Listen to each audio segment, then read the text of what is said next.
Hey YouTube, this is Steve from Average Joe's Fantasy Football. I'm here for your start and sit wide receiver edition for week 12 of the NFL. Hopefully you guys have checked out my other content that I've got out there to help you guys out, and we'll jump right into it.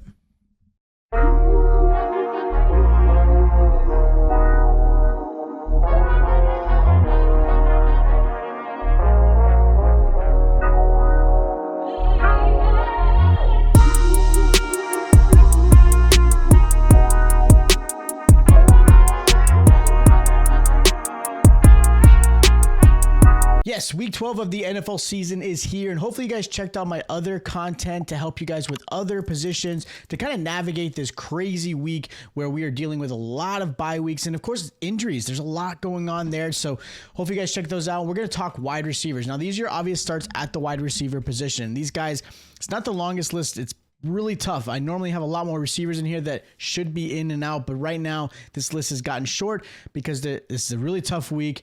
You're going to be playing players you probably haven't played all season, and hopefully this helps you out. Now, the first wide receiver I'm going to mention is a good start. It's going to be Ladd McConkey versus the Ravens. Ravens have allowed an average of 22 points per game and a touchdown per game as well. The Chargers passing game is only getting better, where Justin Herbert is absolutely developing a trusting relationship with both of his receivers, Ladd McConkey, Quentin Johnston. You could even put Josh Palmer in there, but you could see the development of this season just getting better and better. And right now, McConkey is definitely one of his favorites and probably the number one receiver on this offense. Right now, he's currently wide receiver 18 for the season and is averaging 12.8 points per game. And in the last 4 weeks alone, he's been averaging 16.5 points a game. And of those 4 weeks, he's had two 100-yard games. So this is a really good game. The Ravens have struggled a lot. It's going to be a fun Monday night game. I should absolutely see a lot more people putting McConkey in there. Another receiver I like this week is going to be Josh Downs versus the Lions. So there was some concern, obviously, with Anthony Richardson coming in at quarterback. I had that concern.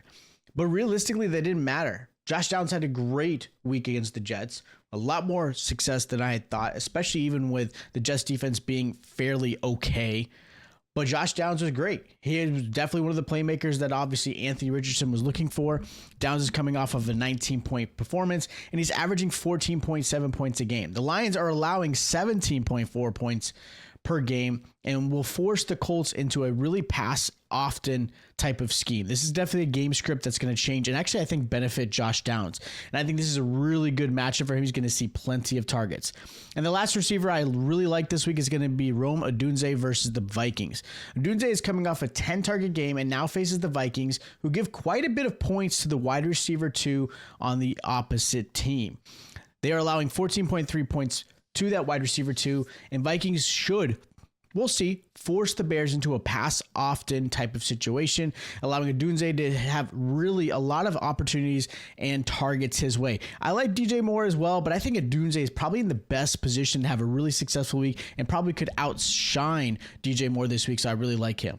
Now, as far as the sits, the first receiver I'm going to recommend is going to be Deebo Samuel versus the Packers. With the updated news of Brock Purdy being out, Deebo's value has absolutely changed for sure. Now, Deebo has already been struggling since week 7. In the last 3 games alone, he's averaging only 10.4 points per game. And a lot of his, obviously, he came off of injuries, different things like that, but it's just a real struggle.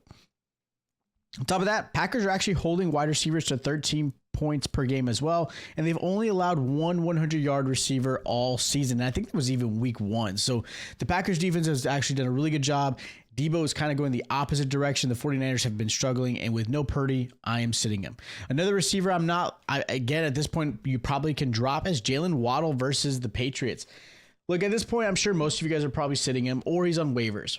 So this might not be the best thing, but I have to mention him because he has been getting opportunities to start, and I'm just kind of done hearing and talking about Waddle at this point. He struggled. Like, even with Tua back, he's still struggling. The offense in general is struggling for the Miami Dolphins, but Waddle's kind of taking it the most. He's only averaging 8 points per game, and right now he's only scored once this season. He's having a tough time. Now, I would even mention possibly Tyreek Hill as a bench this week, but because of the player situation, this is the lack of depth out there, you're probably going to have to start him. But even Tyreek Hill, I'm not crazy about. Now, last wide receiver, Jaden Reed versus the 49ers. It's hard to trust really any Green Bay wide receiver. I mean, you see plays like last week where Christian Watson goes off and you're like, wow, of course, he plays like that.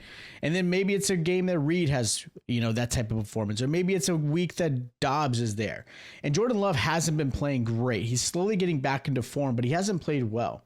And on top of that, Reed right now is going against Lenore, who's a really great defensive back who just got that extension. He's going to help obviously shut down Reed.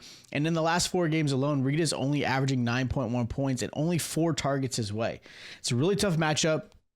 Not a great, scheme. Realistically, the last few weeks, and again, Jordan Love's obviously got to get back onto it, but right now Jaden Reed's going to be on my bench. Now these are my sleepers for this week. I've got Terry McLaurin versus the Cowboys. You could put him almost as an obvious start, especially with the news of Trayvon Diggs not playing. You got Cortland Sutton. I really like this matchup against the Raiders. Bo Nix has been amazing. Cortland Sutton's been amazing. It's just been awesome to see that. And then Marvin Harrison Jr., I like him a lot this week against the Seattle Seahawks. I think this is a nice little turnaround game for him. He's also been pretty inconsistent, but I really like him this week. So those are my start, sits, and sleepers for week 12 at the wide receiver position. Again, make sure you guys check out my other content. Hopefully that helps you guys out. If you have questions, hit me up in the comments down below. Enjoy your Sunday football. We've got a great slate coming up for Thanksgiving. I'm going to get those videos out as fast as I can, just to help you guys, because there's 3 Thursday games, and then of course a Friday game. So I want to put that stuff out there. Make sure you guys are subscribed to the channel. Hit that like button. I'll check you guys out next time.